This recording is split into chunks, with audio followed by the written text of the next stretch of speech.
नमस्कार, मैं आर्यस गुप्ता, मैथमेटिक्स इंक्लाइंट्स। ये पार्ट कट गया। घटाएंगे, हमारा आएगा माइनस ए इक्वल टू -1, यानी ए की वैल्यू कितनी आ गई? 1 आ गई। जब ए का मान 1 है तो ए का मान कहाँ लगा देंगे? समीकरण 1 में लगा देंगे। ए का मान कहाँ रखेंगे? समीकरण 1 में। यहाँ लगाओगे तुम तो 1 माइनस बी इक्वल टू -1, तो माइनस बी की वैल्यू क्या आएगी? इसको इधर ले आओगे तो -2 हो जाएगी, यानी बी की वैल्यू क्या आएगी? 2 हो जाएगी। अब मुझे ए और बी का मान मालूम हो गया है। अब मैं एक काम करता हूं, ए का मान लगाता हूं समीकरण नंबर 2 में, मुझे सी मालूम हो जाएगा। लिखेंगे ए का मान समीकरण 2 में रखने पर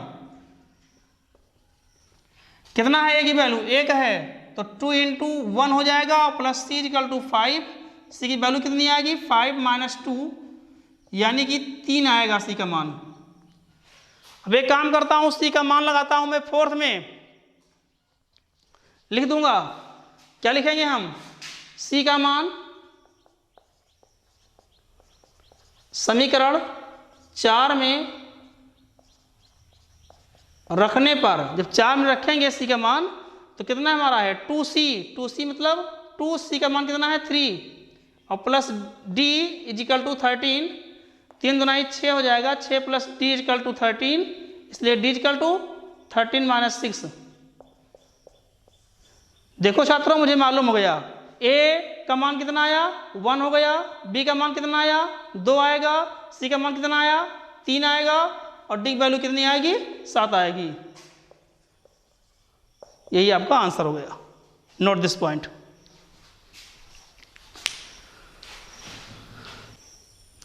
देखो छात्रों, यहां पर जो है ये 3c + d लिखा हुआ है, तो यहां पर 3c आएगा आपका। जब ये 3c होगा तो यहां पर वैल्यू लगाएंगे इसकी, तो यहां पर आएगा आपका कितना? यहां पर c का मान रखेंगे कहां पर? हम समीकरण 4 में। c का मान कहां रखेंगे हम? 4 में रखेंगे। ये हमारा 3c + d है, तो यहां पर 3c + d = 13 होगा। अब इसमें रखेंगे वैल्यू, तो c का मान कितना आया था हमारा? 3 आया था, रखेंगे उसमें समीकरण 4 में, तो 3 × 3 plus d = 13, 3 Trika 9 plus d = 13, तो d की वैल्यू कितनी आएगी? 13 - 9, यानी कितनी आएगी इसकी वैल्यू? 4 आएगी। ये आपका करेक्ट आंसर है। Note this point. देखो छात्रों, ये क्वेश्चन नंबर 8 है। इसमें कह रहा है कि A = matrix Aij M × n एक वर्ग आव्यूह है, यदि। इसमें कौन सा विकल्प सही होगा? वर्ग आव्यूह में लिखा था, मैंने बताया था आपको कि वर्ग आव्यूह में होता क्या है कि जितनी पंक्तियां होंगी उतने ही कॉलम होंगे, अर्थात कोटियां जो होगी उसकी जितने पंक्त होंगे उतने ही कॉलम होंगे। इसमें देखते हैं पंक्त कितनी है? यम है, तो जाहिर सी बात है यम कॉलम भी होंगे, अर्थात यम इक्वल टू यन होगा। तो ये वर्ग आव्यूह कब बनेगा? जब यम इक्वल टू यन। तो कौन सा विकल्प सही होगा इसमें? विकल्प हमारा ये वाला सही हो जाएगा। Note this point. देखो छात्रों, ये क्वेश्चन नंबर 9 है। इसमें कह रहा है कि x y के किस मान के लिए आव्यूहों के युग्म समान हैं? आव्यूहों के युग्म समान है, अर्थात मुझे चेक करना है कि x और y का मान क्या होगा जिसके लिए ये जो है समान हो जाए। तो सॉल्व करते हैं इसको। करेंगे क्या? हम इसको समान रखकर देखेंगे। इसकी कोड कितनी होगी? इसकी कोड है 2 × 2 और इसकी कोड क्या है? इसकी भी कोड है 2 × 2। तो एक चीज तो बराबर है, इसमें कोटियां समान हैं। अगर इसके करस्पॉन्डिंग एलिमेंट भी समान हो जाएंगे तो हम कहेंगे कि ये क्या होगा? ये हमारा समान आव्यूह होगा। रखता हूं इसको, तुलना करेंगे यहां पर, तो 3x + 7 = कितना हो जाएगा मेरा? 0 हो जाएगा। और यहां से तुलना करेंगे तो 2 - 3x बराबर कितना आएगा? 4 आएगा। यहां से वैल्यू फाइंड करता हूं मैं x की, निकालेंगे यहां से x की वैल्यू, तो x की वैल्यू क्या आएगी? x = -7/3 आएगा। और यहां से निकालेंगे x की वैल्यू तो -3x = आएगा 2, यानी x की वैल्यू क्या आएगी? -2/3 हो जाएगी। देखो छात्रों, एक ही मैट्रिक्स में यक्स के दो मान प्राप्त हो रहे हैं। यहाँ पर यक्स की वैल्यू कुछ और है, यहाँ पर यक्स की वैल्यू कुछ और है, ऐसा संभव नहीं है। इसीलिए ये युग्म जो है समान नहीं होगा। Note this point. छात्रों, ये एनसीईआरटी का एक्सरसाइज 3.1 का लास्ट क्वेश्चन है, क्वेश्चन नंबर 10। इसमें कह रहा है कि 3x3 कोट के ऐसे अवयवों की कुल संख्या कितनी होगी जिनकी प्रत्येक प्रविष्टि 0 या 1 हो। देखिए छात्रों, इसमें दो एलिमेंट आ रहे हैं आपके, और कितने बनेंगे इसमें? 3x3 मतलब है कि 9 एलिमेंट बनेंगे इसमें। तो कितने अवयव बनेंगे? Number of matrix equal to हो जाएगा आपका, number of matrices equal to हो जाएगा, दो प्रविष्टियां लेनी है मुझे, 0 या 1, तो 2 हो गया यहाँ पर। और कुल कितने एलिमेंट बनेंगे इसमें? 9 एलिमेंट होंगे, इसलिए 2 की पावर 9, यानी कितना बनेगा हमारा ये? 512। कौन विकल्प सही है? विकल्प number D is the right option.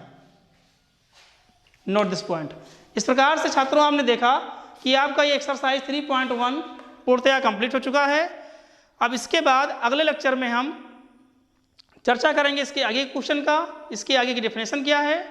Topic है मैट्रिक्स, एनसीईआरटी एक्सरसाइज है 3.2। इसमें क्या अध्ययन करने वाले हैं हम? इसमें अध्ययन करने वाले हैं हम दो अवयवों को जोड़ते कैसे हैं, उनको घटाते कैसे हैं, उनका गुणा कैसे होता है। मतलब क्या?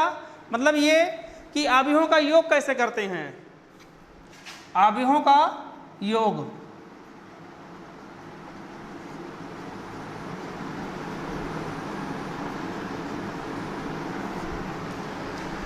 प्रश्न ये उठता है कि क्या सारे अवयवों को हम जोड़ सकते हैं? नहीं। अवयवों का योग कब संभव होता है? अवयवों का योग तभी संभव होता है जब उनकी कोटियां समान हों। अगर कोटियां समान नहीं होंगी तो अवयवों का योग करना संभव नहीं होगा। तो नोट कर लीजिए इसको, दो अवयवों का योग तभी संभव है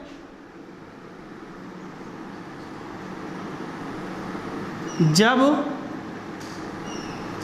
उनकी कोटियां समान हों। दो अवयवों का योग कब संभव है? जब उनकी कोटियां क्या होंगी? समान होंगी। और योग कैसे करते हैं?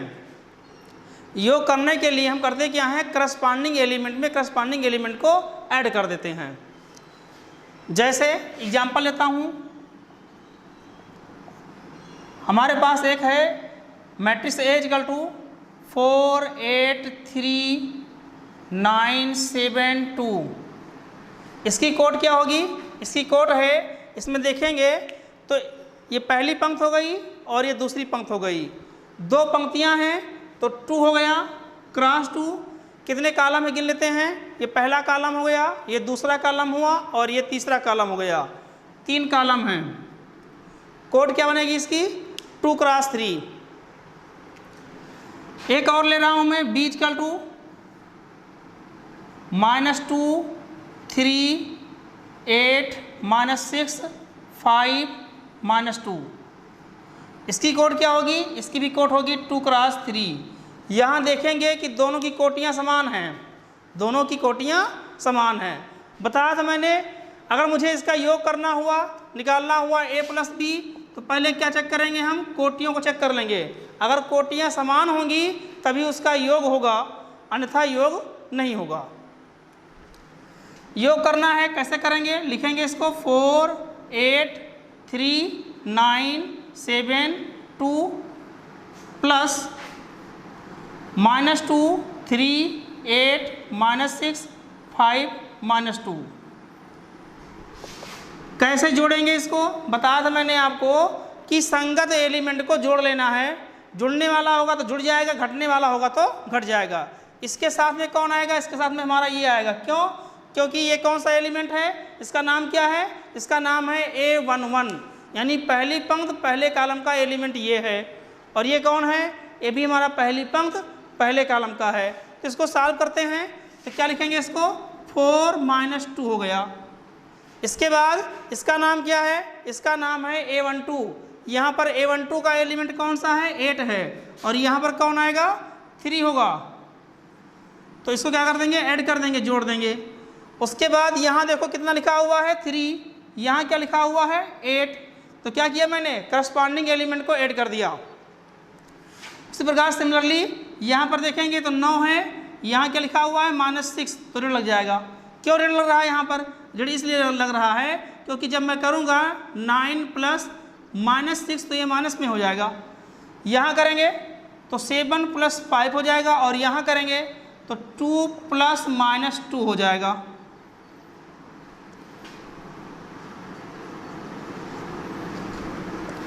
इसको सॉल्व कर देता हूँ। जब ब्रैकेट खुलेगा ये तो ये ऋण में हो जाएगा, तो 4 में से 2 कम कर देंगे, 2 बचेगा। 8 और 3 11 हो जाएगा, 8 और 3 11 हो जाएगा। 9 में से ये 6 घट जाएगा, क्यों, क्योंकि यहाँ पर धन है और ये ऋण है। जब ब्रैकेट खुलेगा तो यहाँ पर ऋण लग जाएगा, तो 9 में से 6 घटाएंगे, बचेगा हमारा कितना, 3। 7 और प्लस 5 12 हो जाएगा, और 2 में से यहाँ देखो जब ब्रैकेट खुलेगा ये तो -2 हो जाएगा। इसको सॉल्व करेंगे, 0 हो जाएगा। तो ये हमारा योग मिल गया। It is your answer, note this point.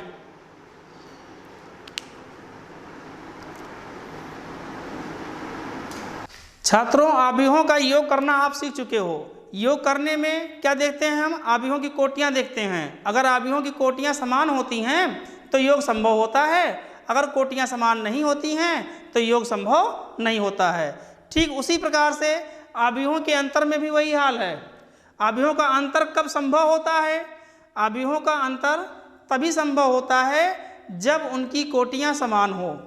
अंतर कैसे कैसे हैं, संगत एलिमेंट में क्या करते हैं, जो उसमें ऋण लगाते हैं, सॉल्व करते हैं, तो वो ऋण लगा कर सॉल्व कर लेते हैं।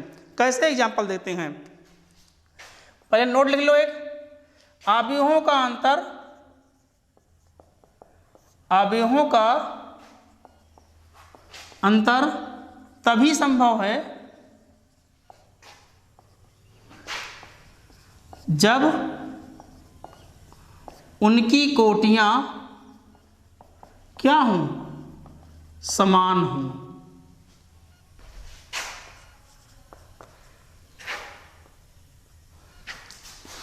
तो दो आव्यूहों का अंतर कब संभव है, दो आव्यूहों का अंतर तभी संभव है जब उनकी कोटियां क्या हों, समान हों।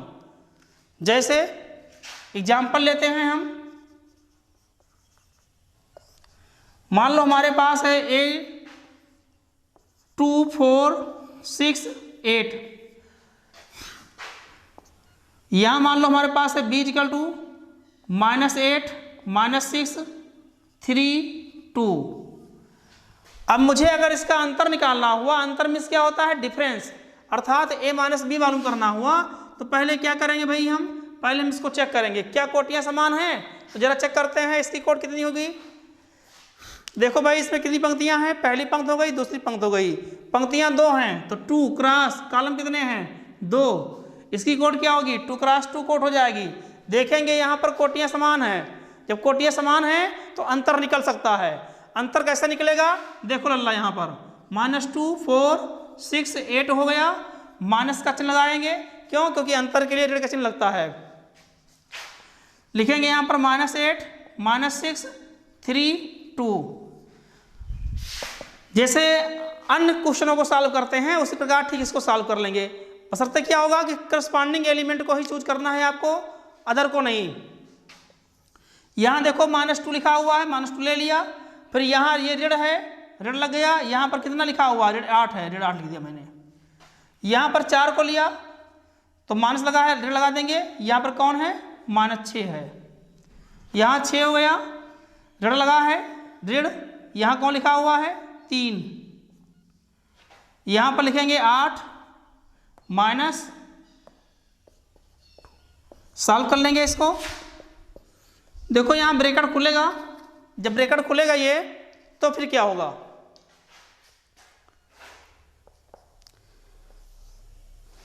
ये -2 और यहाँ जब ब्रैकेट खुलेगा तो धन में हो जाएगा 8, तो -2 + 8 -2 + 8। यहाँ पर देखो क्या होगा, ये रेड में है और ये भी रेड में है, ब्रैकेट खुलेगा तो ये पॉजिटिव हो जाएगा। कितना आएगा 4 + 6, यहाँ कितना आएगा 6 - 3 हो जाएगा, और यहाँ पर कितना आएगा 8 - 2 हो जाएगा। इसको सॉल्व कर लो, सॉल्व करेंगे तो 8 में से 2 घटा देंगे, पॉजिटिव 6 आएगा, 6 × 4 = 10 हो जाएगा, और 6 में से 3 गया 3 हो जाएगा, 8 में से 2 गया 6 हो जाएगा। ये हमारा क्या मिल गया, आंसर मिल गया। तो इस प्रकार से हम सीख चुके हैं कि दो आव्यूहों का योग कैसे करते हैं और अंतर कैसे करते हैं।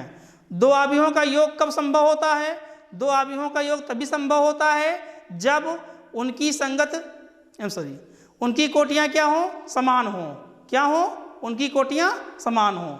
दो आव्यूहों का अंतर कब संभव होता है, दो आव्यूहों का अंतर तभी संभव होता है जब उनकी कोटियाँ क्या हो, समान हो। कैसे करते हैं, अगर मुझे योग करना हुआ तो करस्पॉन्डिंग एलिमेंट को जोड़ देंगे, अगर मुझे अंतर करना हुआ तो करस्पॉन्डिंग एलिमेंट को घटा देंगे। Note this point.